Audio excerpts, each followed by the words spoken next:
Praise Yahweh. Hallelujah. Coming for you again today in spirit and in truth to open up doors that are being hidden before the foundation of the world.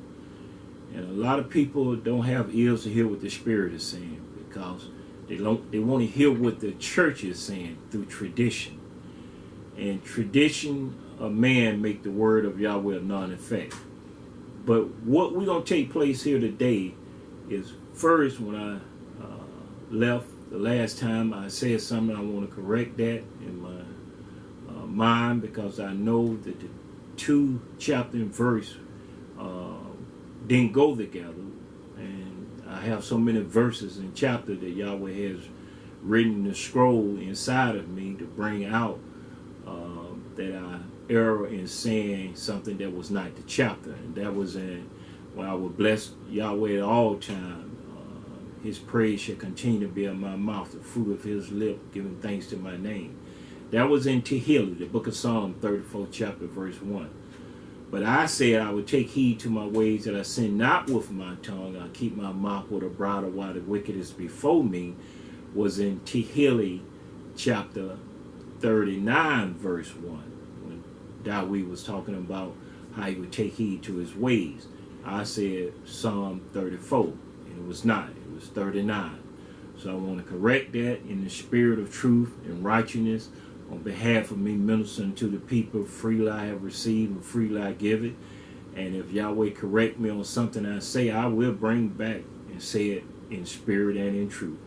Because for us to have the spirit of the living creator in us as Hebrew people, we have to understand that we're not and never can be part of religion set. We are the laws, commandments, testimony, precept. We are his statutes.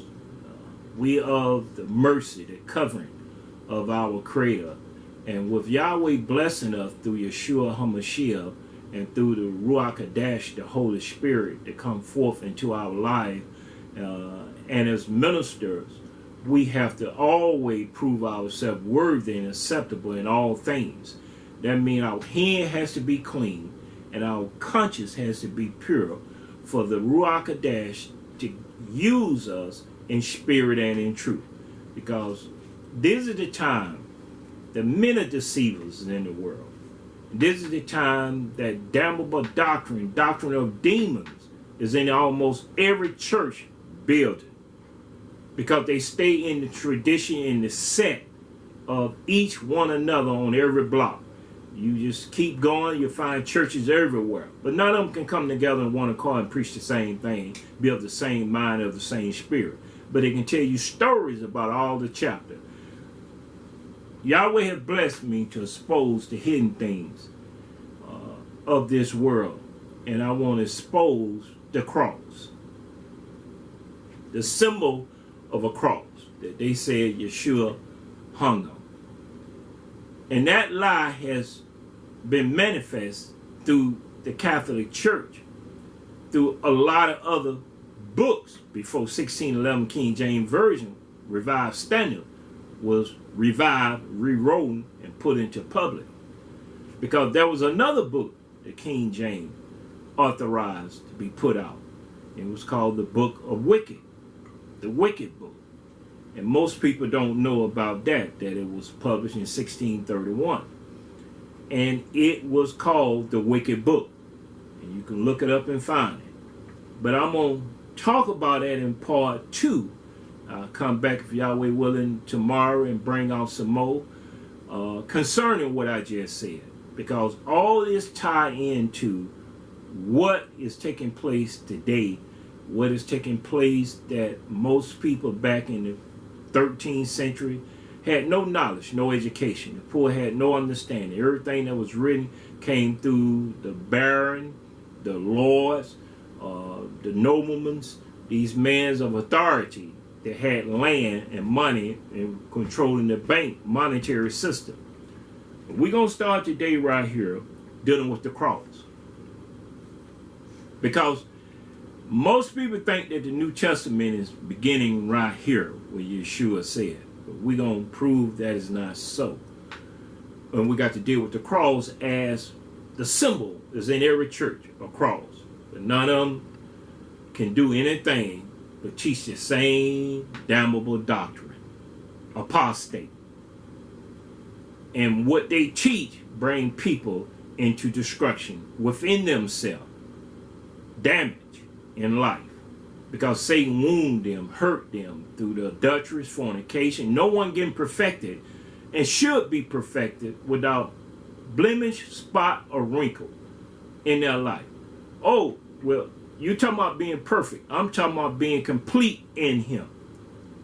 I'm talking about being mature in him. I'm talking about walking without sin in you so you won't be found in sin, serving sin unto the devil. Because the devil sinned from the beginning. That's why the Son of Yahweh was made manifest, that he may destroy the work of the devil. Well, the work of the devil is still working. He can only destroy the work in you. He ain't going to destroy the devil yet. And if you want sin and adultery not to be taking place in you, you're going to have to come through him. You can't go through the church. The church ain't destroying sin. They taking your money and giving you good words and fast speeches, deceiving the heart of the simple. Because they doing it at the cross, where they say Yeshua was nailed at, where they nailed him at on the cross. And the word cross in Greek mean to be posted or to deal with something that dealing with a stake in the ground. Something is upright, standing straight up. That's why they always use the symbol of a cross, because it stands straight up. And it got the symbol of what they have made themselves to look to. It's another idol of a look to, like they did with Moshe. How they made Yahweh curse the serpent, and cursing the serpent, and he was going to eat dust and lick dust for all the time of he being in the earth, came back and said that Yahweh told Moshe to make a brass serpent. And when you look into the brass serpent, you'll be healed. Well, we look to Yeshua, the author and finisher of our truth. We look to Yahweh that healeth us and stuff. He don't need them to make another idol that he told them not to make an idol, and then they look to the idol and get healed. That's what the church put in through the scribes. It's a lot of things. But we're going to deal with this first, and I'm going to get to the other things on the next podcast, how this took place. But this took place first because they had to bring a cross. And you mostly think that it's dealing with the New Testament. This is where it began at, right here. In the book of Matthew, chapter 16, we'll start at chapter 10. Chapter 10 first. Verse 37 and verse 38. He that loveth father or mother more than me is not worthy of me. And he that loveth son or daughter more than me is not worthy of me. And he that taketh not his cross, and they put the word cross, he that taketh not his cross and follow after me is not worthy of me. Now this same word cross means stake. It's a stake, or it's a rod in the ground. Okay? Now, you say this is the New Testament. And so, before this podcast is over with today, we're going to come back here to show you it's still of the Old Testament. And Yeshua could not have changed this. But we're going to see this, how the scribe did. All right. Go in the 16th chapter of Matthew, verse 24. Then Yeshua said unto his disciples, if any man will come after me, let him deny himself, take up his cross, and follow me. Now you got to take up the cross and follow him. And the word stake you can take up, because anybody do any kind of landscaping, anybody do any kind of building on homes and doing all kinds of foundation land and stuff, they know they have to put stake in the ground and rope it and landscape it and everything else. So you have to put that stake in the ground. and take your measurements and know the square footage of what you're about to do and stuff. So you mark the ground with your stake and your rope, your string. And that's what the word cross means, a stake or a rod. But we're going to come back and we got to find out how Yeshua never said this word here. And he was of the Old Testament, not of no New Testament. He was still of the prophets, the things they wrote about him in the book of Psalms, in the book of the law, and in all the things that were necessary dealing with Moshe. It was still about him. The Pharisees made sure that they can add and take away, and by adding and taking away, they established their religion, which was Christianity. And so Yahweh helped me to expose the hypocrisy. If you're not grafted in as Hebrews to the Hebrews people, then you're grafted in by another spirit of demons of doctrine, confessing it be something that can't bear fruit. Don't bear the fruit of it. And you should know them by their fruit. So let's deal with one thing first. The cross. Is it so pertaining to the Old Testament? Because everything that was written of him was going to be fulfilled concerning him. Now, what I just said there is in the book of Luke. I'm going to make sure that I show you these things that you may see.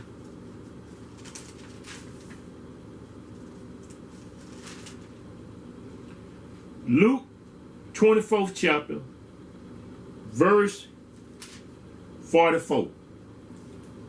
And then we're going to go in Genesis. Verse 44, Luke 24. And he said unto them, these are the words which I have spoken unto you while I was yet with you, that all things must be fulfilled, which was written in the law of Moshe and in the prophets and in the Psalms concerning me, concerning him.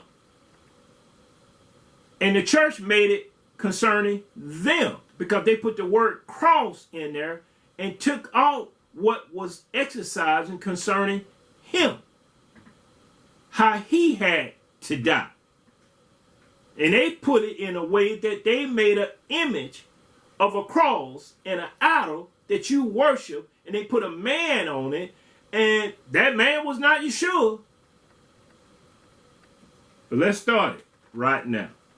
Let's go over in the book of Genesis. The book of Genesis. We're going to go to Genesis, the 40th chapter. Genesis, 40th chapter. We're going to start in verse 18. Genesis chapter 40, verse 18. And this is with Joseph telling the story of interpretation of the dreams concerning that the butlers had and the other man had while they was in prison, that King of Egypt put them in there. And being the king, he put them in there because they wasn't favoring him. They was doing something wrong. And they thought Joseph had done something wrong. And Joseph answered and said, this is the interpretation thereof. The 3 baskets or 3 days. He's telling them the interpretation of what they had saw.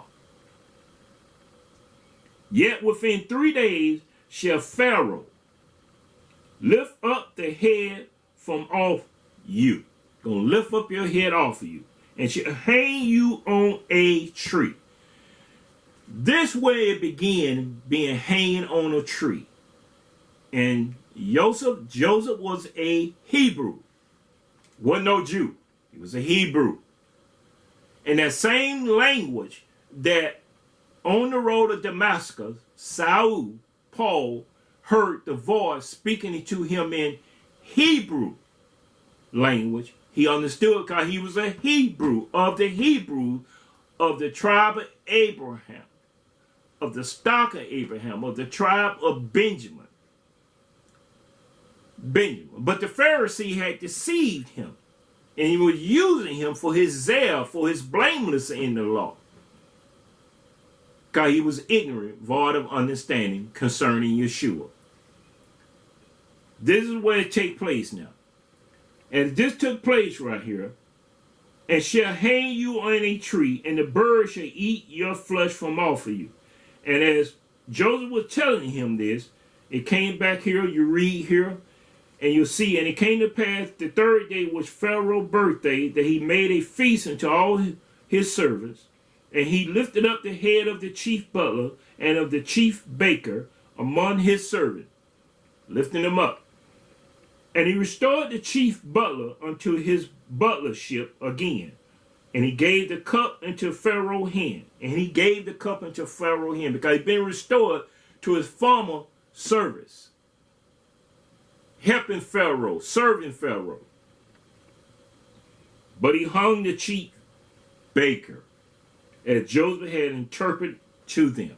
Now, when he hung him, people are so confused and naive in believing concerning that someone can hang on a cross.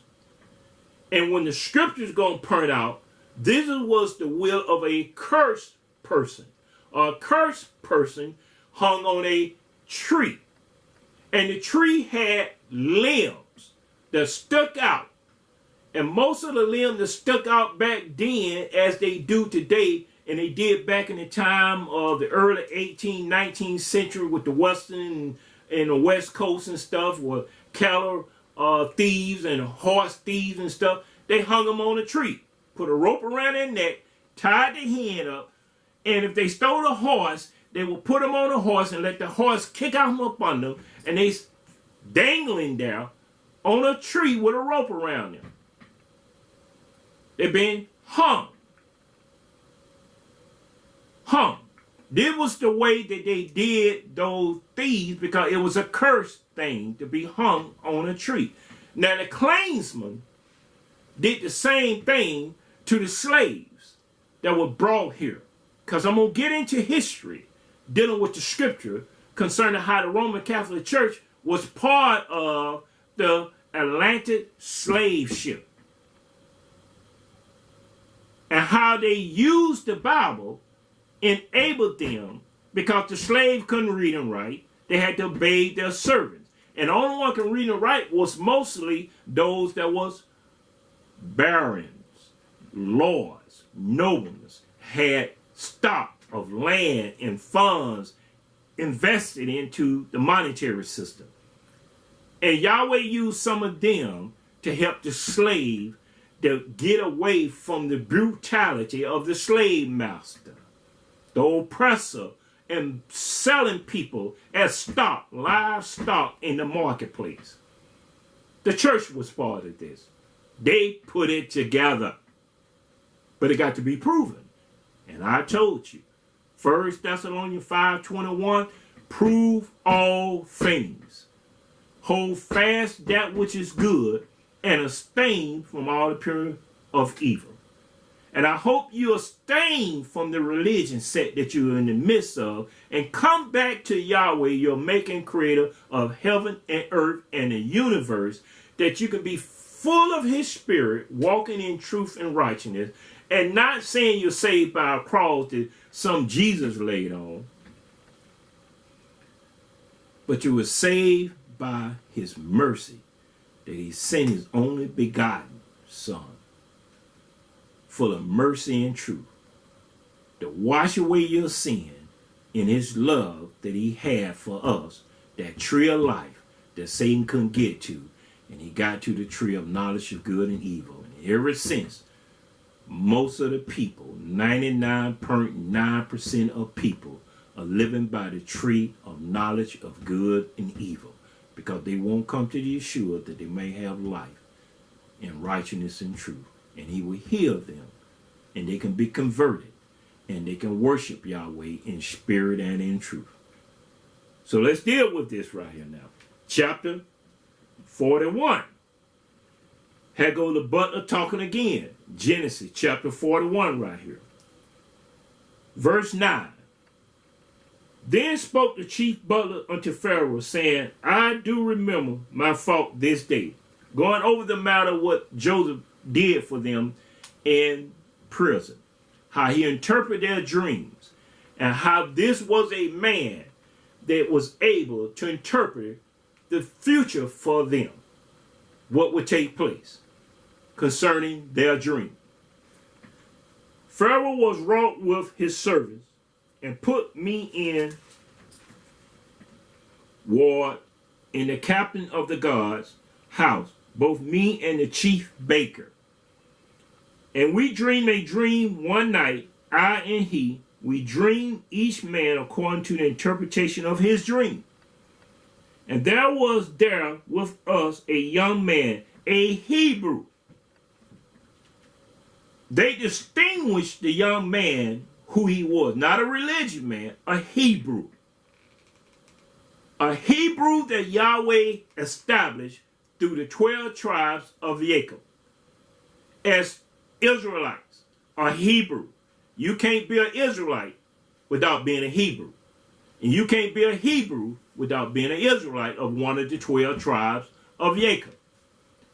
But if you want to call yourself a Jew, you're neither Hebrew, neither of the tribe of Israel. Because then you have put yourself in place what they did on the day of 1948 when they established that the Jews was back in the land of Palestine, Canaan. And they were European people, not Hebrews. So what this took place in the United Nations, overnight, put it out that Israel was reborn as a nation. But there's no 12 tribes in there. They still scatter sprawl. They still scattered throughout the four winds of the earth. And those are his elect, his remnant that he has kept for his will to be done in this earth. We're going to take place with this right here. Joseph was a Hebrew. Now, the church started taking away the word Hebrew and placing it with a Jew in Jewish. Not Hebrews no more as you go down through it. But you got the book of Hebrews, and you got the Hebrews in the epistle of Paul and Peter still declaring who they are and what they was unto their Creator. And that's why Yeshua spoke to him in the language of Hebrews, unto a Hebrew man that understood his language. But was dealing with the cross. And there was there with us a young man, a Hebrew, servant to the captain of the guard. And we told him, and he interpreted to us our dream. To each man according to his dream he did interpret it. And it came to pass as he interpreted to us, so it was. Me he restored into my office, and him he hung on a tree. Now, if he hung him on a tree, this is the reason why at this time we begin to understand the hanging upon a tree. What did it represent to be hanged on a tree? Let's go over in the book of Deuteronomy. Deuteronomy chapter 21. Chapter 21, verse 22. And we're going to see how the laws is taking place concerning a man that commit the sin of death. And if a man have committed a sin worthy of death, the man. Now, I'm going to come back up in Deuteronomy right in this same chapter right here and deal with another matter here. The firstborn. You can read it and be prepared. I'm going to show you how the church, once again, alter things. How they alter things and put things in place that always through their time into our time will have people in captivity and bondage of religion and the church denomination that came out of Constantine, the Roman Catholic Church, Christendom. Let's read on. Verse 22. If a man have committed a sin worthy of death, and he be to be put to death, you hang him on a tree. You hang him on a tree. Why? His body shall not remain all night upon the tree. Couldn't stay up there all night upon the tree. His body shall not remain all night upon the tree. But you shall in any wise bury him that day. You can't bury him that day. When the evening comes, you can take him down and do with him whatsoever you will. But he couldn't stay on there until evening came. But you shall in any wise bury him that day. For he that hangs is accursed of Yahweh, that the land be not defiled, which Yahweh your Creator giveth you for inheritance. Now, he's giving them the land for inheritance. And he's saying that the land could not be defiled if you leave him upon there from day to night, and day come again, they ain't going to defile the land. Now, the Africans that was brought here, ancestors of mine, was hung all the time upon a tree and left there all night till the morning till somebody took them down. Not knowing that the one that were hanging them was the same one bearing a cross, a symbol, with their life in their house, reading and talking about this Bible. Because they saw if a slave was running and they caught him, he was to be hanged and left there to put fear in the rest of the people. But the cross symbol was a fear tactic that the clansmen used when they burned the cross. They kept a cross all the time.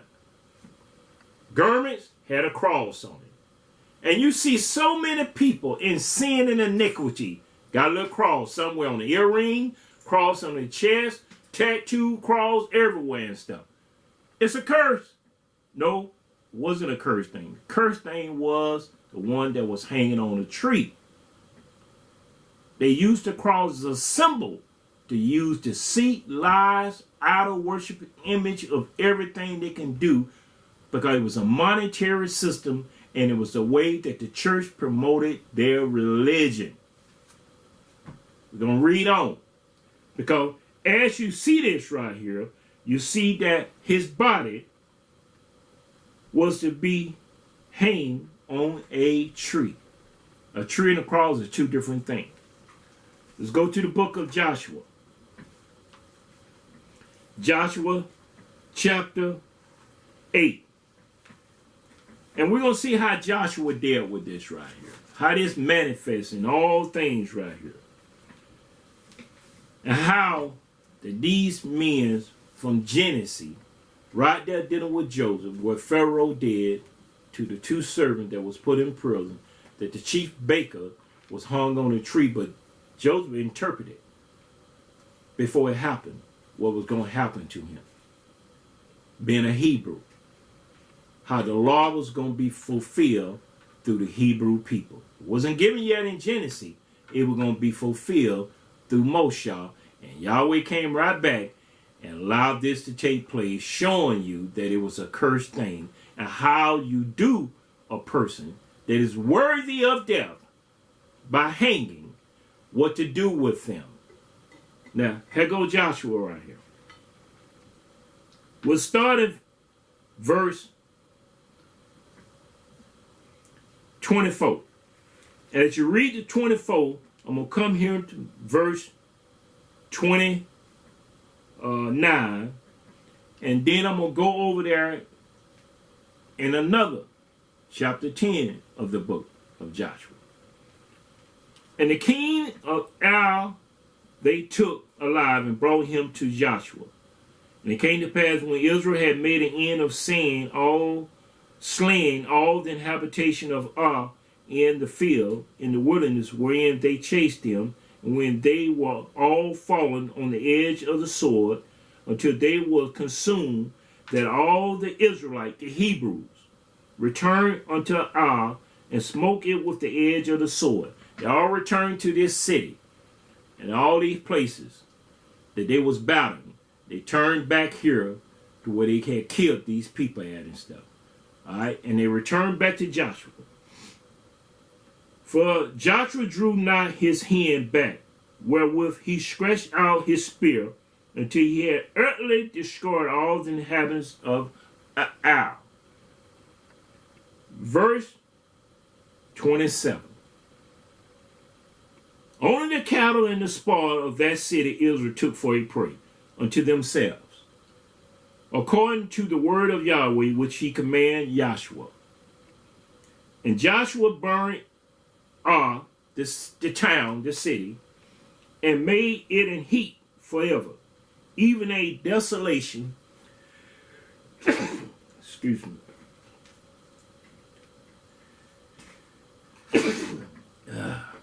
Unto this day. Verse 29. And the king of Ar, he hung on a tree until the evening. I've been doing a lot of work around the property and stuff, so praise Yahweh. Taking a shower, a little dust, and my nose is clearing itself out. So bear with me. Praise Yahweh. Hallelujah. And the king of Ar, he hung on a tree until evening time. And as soon as the sun was down, Joshua commanded that they should take his carcass down from the tree. When the sun went down, was not to be left on there until the rising of the morning again. The sun up. When the sun went down, it was being fulfilled. He was a cursed man. And he wasn't going to defile the land with a cursed man.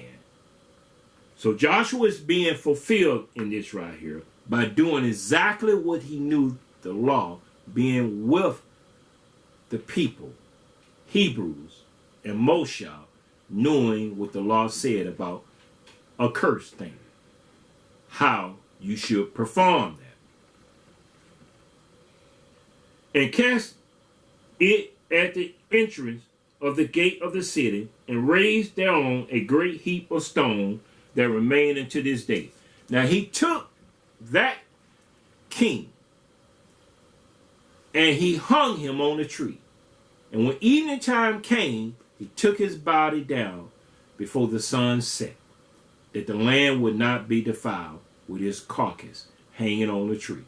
All right, let's go over to the 10th chapter of Joshua. All right, verse 22. Joshua 10, verse 22. Then said Joshua, open the mouth of the cave and bring out those 5 kings unto me out of the cave. They were hiding in the cave, hiding away, thought they had escaped the penalty that Joshua was going to bring upon them. And they did so, and brought forth those 5 kings unto him out of the cave, and the king of Jerusalem, and the king of Heber, and the king of Jerma, and the king of Lasha, and the king of Ingla. And it came to pass, when they brought out those kings unto Joshua, that Joshua called for all the men of Israel, all the Hebrews, and said unto the captains of the men of war, which went with him, come near, put your feet upon the necks of these kings. Put your feet upon the neck of these kings. And they came near and put their feet upon the necks of them. Got their feet right on their neck. Joshua commanded them to do that. And Joshua said unto them, fear not, nor be dismayed, be strong and of good courage, for Yahweh, your creator, do to all your enemy against whom you fight. Yahweh won't do this to all your enemy to whom you fight. And afterward Joshua smote them and slew them and hung them on 5 trees.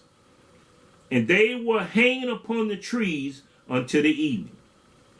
And it came to pass at the time of the going down of the sun that Joshua commanded, and they took them down off the trees and cast them into the cave wherein they had been hid, and laid great stone in the cave mouth, which remain unto this very day. You see, they reaped what they had sowed. They began to understand. They thought they can war with Yahweh in the Hebrews. And they thought that by them being defeated, they had a cave that they were going to hide into. And hiding into this cave and stuff, they thought it was not aware. That the Hebrews was not aware they was hiding in a cave. But Joshua said, go to the cave and bring out these 5 kings and put your feet upon their neck. And I'm going to deal with them because they are a cursed king. But he could not let them hang on there after the sun had went down and it risen again. It could not happen. Now, this is still dealing with Yeshua, proving all things, holding fast that which is good and staying from all appearance of evil. This was the custom of this right here. And it took place this way. All right. Now we're going to turn to the book of 2 Samuel. 1 Samuel, 2 Samuel. 17th chapter.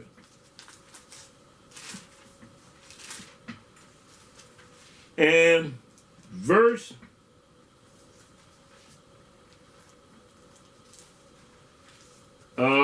23. And this was one of Absalom, David's son, priest, his counsel. And you can see, if you start at verse 17, I can't read it all right here. That's why I'm starting at verse 23. And you see the manner of what he did. How he knew he was cursed. And what he did. And when this took place, they buried him in the sepulchre of his father.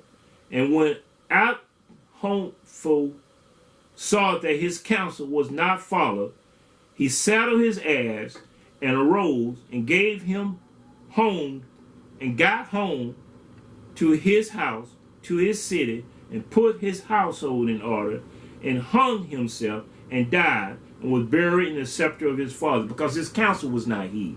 So when you read this right back here, you can see how all this took place.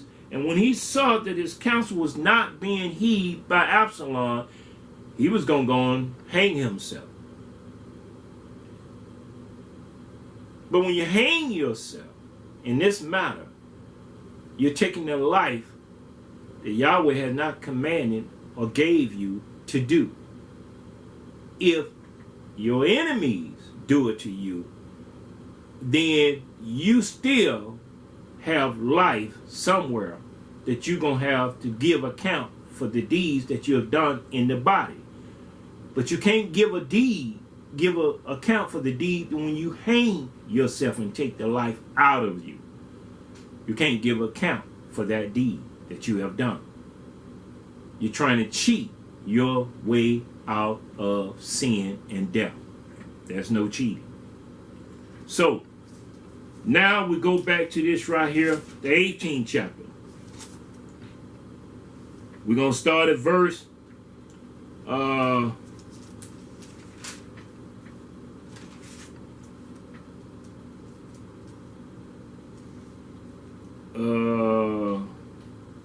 18th chapter, verse 7. And this is dealing with the death of Absalom, David, David's son. When the people of Israel were slain before the servant of David, and there was a great slaughter that day of 20,000 men. For the battle was there scattered over the face of all the country, and the wood devoured more people that day than the sword devoured. The woods was heavy and thick, limbs everywhere, big oak trees everywhere, mighty trees, strong hickory, chestnut, all these kind of strong trees was in there, hardwood trees and stuff. Killed a lot of men. And Absalom met the servant of David, and Absalom rode upon a mule, and the mule went under the thick brake of a great oak. And his head caught hold of the oak, because he had locks on his hair. His hair was so long, they had locks hair, just like these artificial locks that they put in their head and stuff. But his hair was that long. And going into bushes, you're going into the valley of the shadow of death. Because you can't see. You can't see everything. And his head caught hold of the oak, and he was taken up between the heaven and the earth. His hair hung him. And the mule that was under him went his way. And a certain man saw it and told Joab and said, Behold, I saw Absalom hanging in an oak. I saw him hanging in an oak tree because he asked about him. He wanted to kill him himself. But David told no one to touch his son. He would exile him, but don't kill him. He was still merciful unto Absalom, and how Absalom was trying to take his kingdom from him and took his concubines for him and was going to make himself king over the Hebrews people. As this took place right here, the man is telling him how Job was going to give him shekels, and the man said, you can give me 1,000 pieces. I still ain't going to disobey what the king had commanded us not to do concerning touching Absalom. Verse 13. I'm just skipping because you can read as I go. Otherwise I should have wrought falsehood against my own life, but there is no matter hid from the king. And you yourself would have set yourself against me.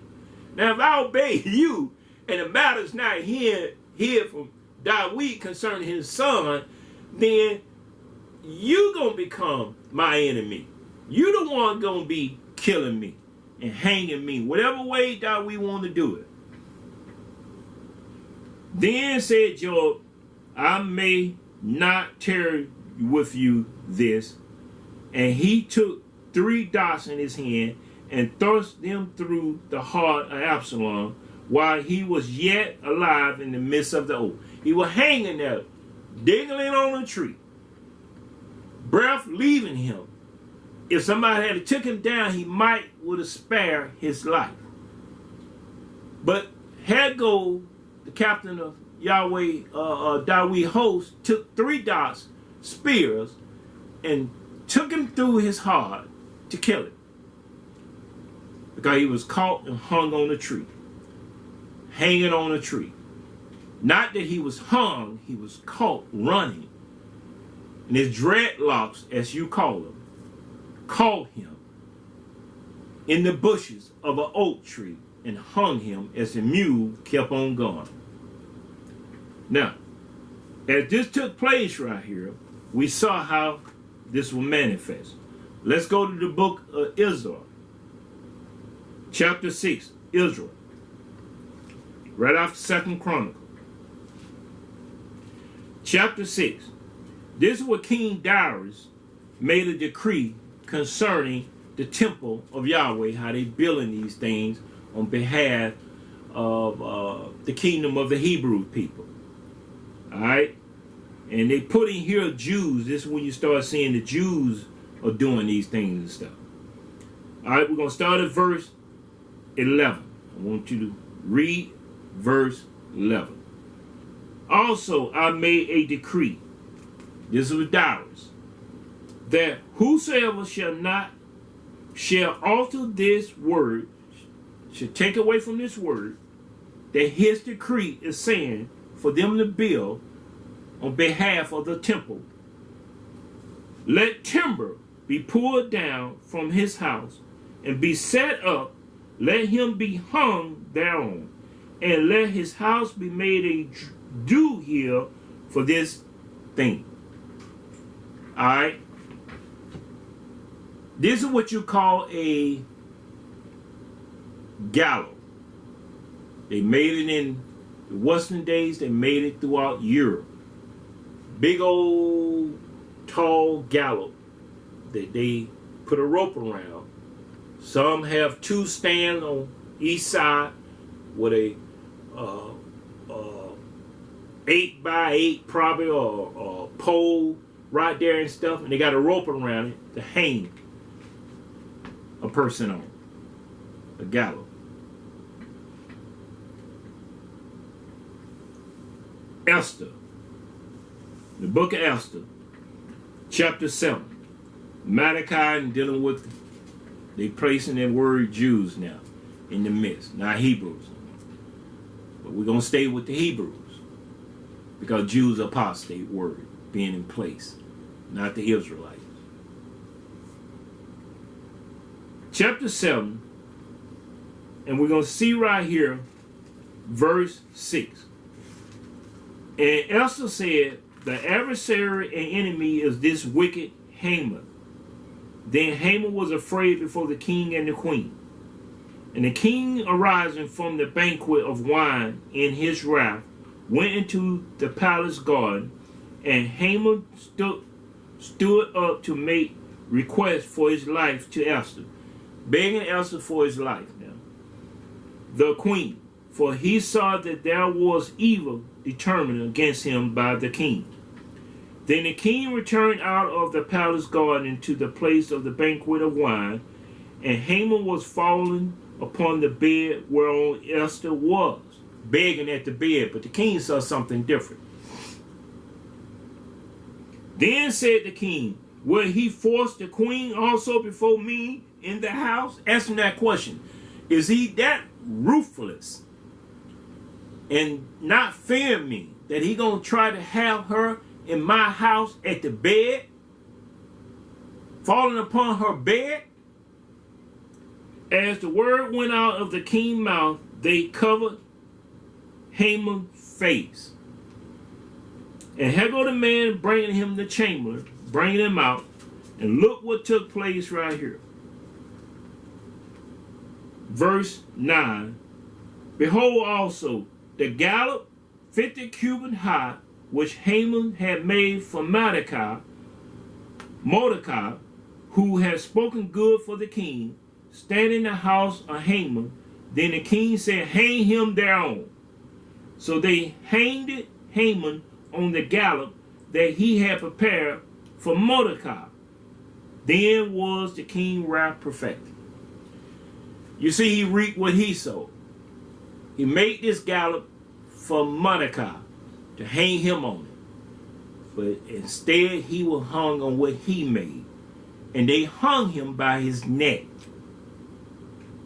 That's the way you do hanging, by the neck. Now, once again, the Roman Catholic Church instituted in the medieval time, any woman or any man using any kind of herb was considered as witchcraft. They will burn him at a stake. They will hang the man, and the witch they will hang, or take their bowels, the rope, and throw them over a bridge and let their guts or what fall off, or let their neck snap. But they will hang them. All right. So we stand with the scripture in dealing with hanging him now. We seen that this hanging was taking place throughout all the time dealing with this right here. And we saw it in Joshua. We saw how it was taking place in the book of Deuteronomy and in the book of Esther. Now we're going to go over back, because we got to see how we're going to tie this in dealing with Matthew the cross. Now, if Yeshua was saying, take up your stake and follow me, because you read over here in the book of Matthew, the 1st chapter, you see that they say it's a revived standard in your 1611 King James Version. So that means that from Malachi to Matthew, there's a 300-400 years gap. And the scribes saying this is the New Testament now. All right. Let's go over in the book of Hebrew first, because we got to establish the Testament.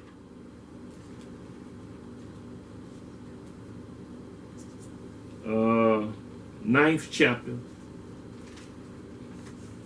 of Hebrew. Verse 14. All right. The book of Hebrew, chapter 9, verse 14. And I've said this in my podcast. I'm tying everything back in, because if I've said it in my podcast, I'm bringing everything back to your remembrance, but I'm bringing it back to the things that was not so. This is not so. You can't have a testament while the tester is still alive. Verse 14. How much more shall the love of Yeshua, and I deal with the blood sacrifice, and I'm not going to say the word blood of Yeshua, I'm going to say the love of Yeshua, who through the eternal Spirit offer himself without spot to Yahweh, purge your conscience from dead work to serve the living Creator. For this cause he is the mediator of the New Testament, that by means of death, the New Testament can take place. Can't take place while he's living there.